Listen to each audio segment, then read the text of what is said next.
نحمده ونصلي على رسوله الكريم أما بعد أعوذ بالله من الشيطان الرجيم بسم الله الرحمن الرحيم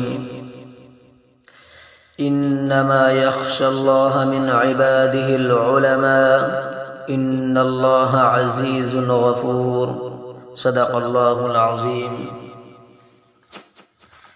عاشقان وطن اپنی جان دے گئے، عاشقان وطن اپنی جان دے گئے، عظمتوں کا ہمیں آسمان دے گئے. ہر غلامی کی زنجیر توڑ کر، ہر غلامی کی زنجیر توڑ کر ہم کو آزاد ہندوستان دے گئے. معزز سامعین اکرام، پروگرام میں موجود تمام بھائیوں، آج 15 اگست ہے. آج ہی کی تاریخ میں ہمارا پیارا ملک ہندوستان انگریزوں کی غلامی سے آزاد ہوا ہے. اسی مناسبت سے آج ہم سب لوگ یہاں اکٹھے ہو کر آزادی کا جشن منا رہے ہیں. ہمارا ملک ہندوستان ایسے ہی آزاد نہیں ہوا ہے، بلکہ جنگ آزادی کے ایک لمبی فہرست ہے. جنگ آزادی میں جنہوں نے بڑھ چڑھ کر حصہ لیا ہے، جن کا قائدانہ کردار رہا ہے،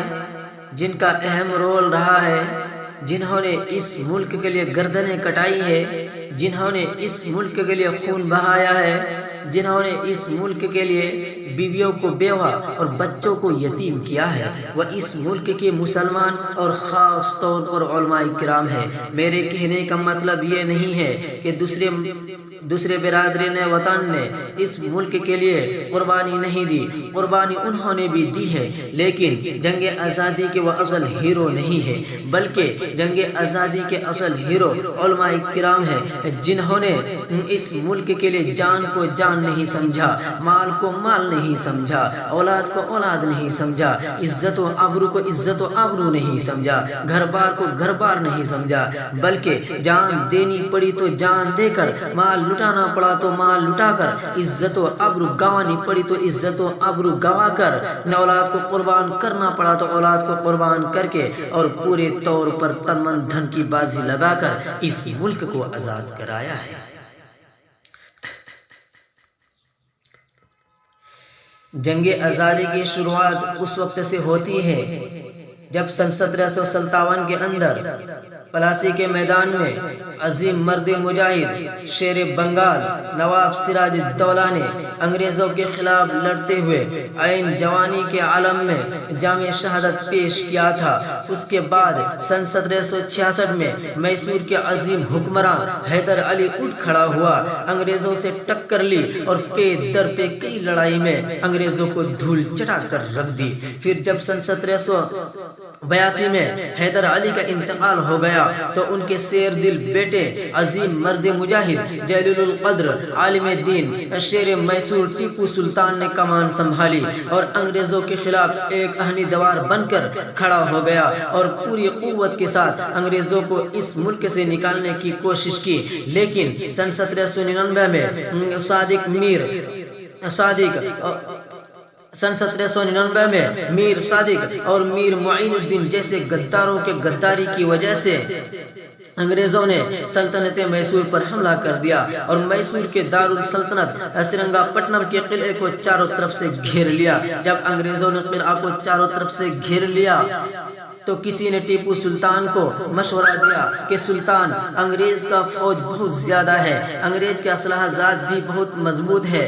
اس لیے بہتر یہ ہے کہ انگریزوں کے سامنے گھٹنے ٹیک دیے جائے اور انگریزوں کی حکمرانی تسلیم کر لی جائے. لیکن قربان جائے ٹیپو سلطان پر جب اس کو یہ مشورہ دیا گیا تو اس نے کیا بہترین جملہ ارشاد فرمایا تھا، جس کے ایک ایک لفظ سے بہادری ٹپکتی ہے، جس کے ایک ایک حرف سے ہمت اور جواب مردی ظاہر ہوتی ہے۔ ٹیپو سلطان نے کہا وہ لوگوں تم یہ مجھے مشورہ دے رہے ہو کہ میں انگریزوں کے سامنے گھٹنے ٹیک دوں تو غور سے سن لو، شیر کی ایک دن کی زندگی گیدڑ کی 100 سال کی زندگی سے بہتر ہوتی ہے۔ یہ کہہ کر میدان میں نکلے، ہاتھ میں جو تلوار تھی لڑتے لڑتے وہ تلوار بھی ٹوٹ گئی۔ آخر جام شہد نوش کر کے یہ پیغام دے دیا، غلامان محمد جان دینے سے نہیں ڈرتے، غلامان محمد جان دینے سے نہیں ڈرتے، یہ سر کٹ جائے یہ رہ جائے کچھ پرواہ نہیں کرتے۔ جب تک ٹیپو سلطان علیہ الرحمہ زندہ تھے کسی انگریز کے اندر اتنی ہمت نہیں تھی کوئی ہندوستان کو اپنا ملک کہہ سکتا، لیکن جب ٹیپو سلطان شہید ہو گئے تو انگریز افسر نے ان کی لاش کے پاس کھڑا ہو کر کہا تھا کہ آج سے ہندوستان ہمارا ہے، آج سے ہندوستان ہمارا ہے۔ سن 1799 میں ٹیپو سلطان کی شہادت ہوئی اور سن 1803 کے اندر انگریز نے دہلی میں پہنچ کر اعلان کیا خلق خدا کی، ملک بادشاہ کا، لیکن آج حکم ہمارا چلے گا، آج حکم انگریزوں کا چلے گا۔ جس دن انگریز نے اعلان کیا اسی دن ایک عظیم مرد مجاہد،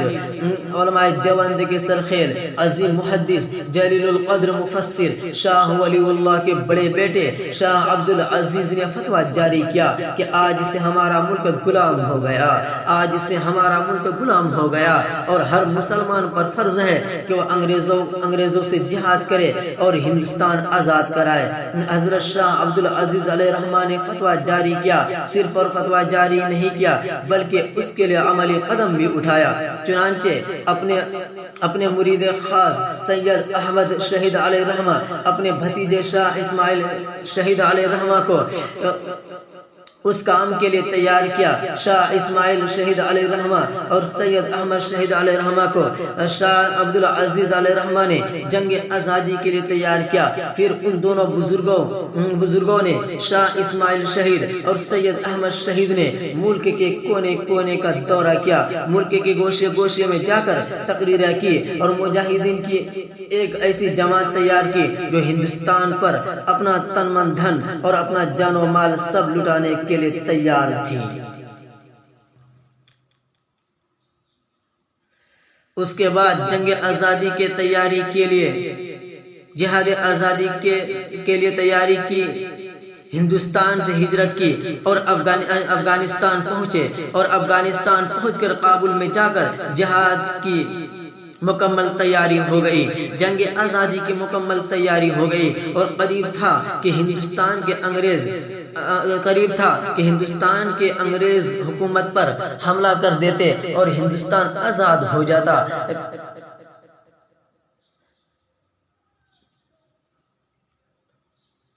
لیکن کیا ہوا؟ انگریز کا پٹھو پنجاب کا حکمراں راجہ رنجیت سنگھ آڑے آ گیا۔ جو لوگ راجہ رنجیت سنگھ کو مجاہدین آزادی کہتے ہیں، میں ان سے صاف طور پر یہ کہنا چاہتا ہوں اگر یہ راجہ رنجیت سنگھ آڑے نہ آتا اور ان بزرگوں کو ان سے ٹکرانا نہ پڑتا تو ہندوستان اسی وقت آزاد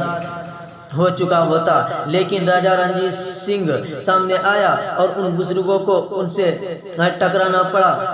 جس کا نتیجہ یہ ہوا کہ سن 1831 میں بالا کوٹ کے پہاڑیوں میں سید احمد شہید، شاہ اسماعیل، مولانا عبدالحی بڈھانوی علیہ رحمہ اور ان کے ساتھی سینکڑوں مجاہدین نے سکھوں کے خلاف جہاد کرتے ہوئے جام شہادت نوش کیا۔ بنا کر دند خوش رشم بخا کو خوں گلتی دن، بنا کر دند خوش رشم بخا کو خوں گلتی دن، خدا رحمت کند ای عاشقانہ پاک کی نترا۔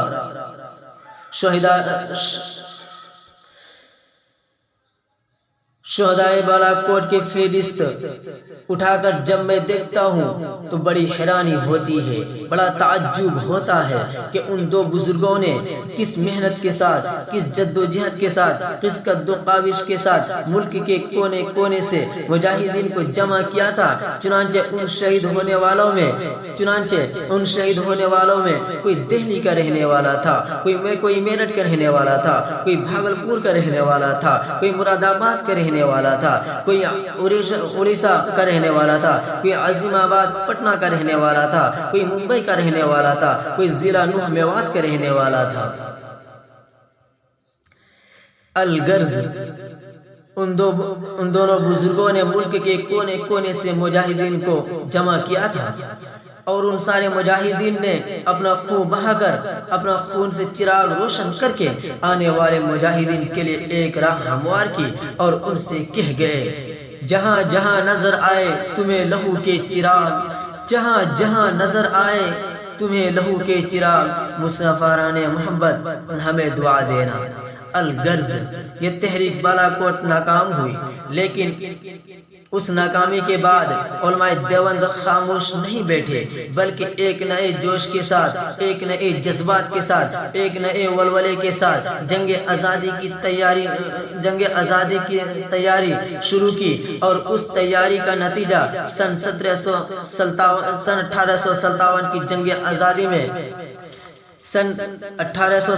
کی جنگ آزادی میں ظاہر ہوا۔ 1857 میں جو جنگ آزادی لڑی گئی، اس جنگ آزادی میں مسلمانوں کے ساتھ غیر مسلم بھی شریک تھے، لیکن پھر بھی بڑھ چڑھ کر جنہوں نے حصہ لیا، جن کا قائدانہ کردار رہا، جنہوں نے اہم رول ادا کیا، وہ اس ملک کے مسلمان ہیں اور کوئی دوسرا نہیں ہے۔ میرٹھ میں جو بغاوت ہوئی، اس میں بھی مسلمانوں نے بڑھ چڑھ کر حصہ لیا۔ مراد آباد میں جو لڑائی لڑی گئی، وہ بھی خالص مسلمانوں نے لڑی۔ بہار میں راجہ گور سنگھ نے جو لڑائی لڑی، اس میں بھی بڑی تعداد میں مسلمان شریک تھے۔ اب جھانسی میں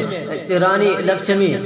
بائی نے جو لڑائی لڑی، اس میں بھی بڑی تعداد میں مسلمان شریک تھے۔ لکھنؤ میں بیگم حضرت محل نے جو لڑائی لڑی، وہ بھی مسلمان میں لڑی تھی۔ وقت کی قلت کی بنا پر ایک اشعار کے ساتھ اپنے تقریر کو ختم کرنے جا رہا ہوں۔ خدا کرے ہم میں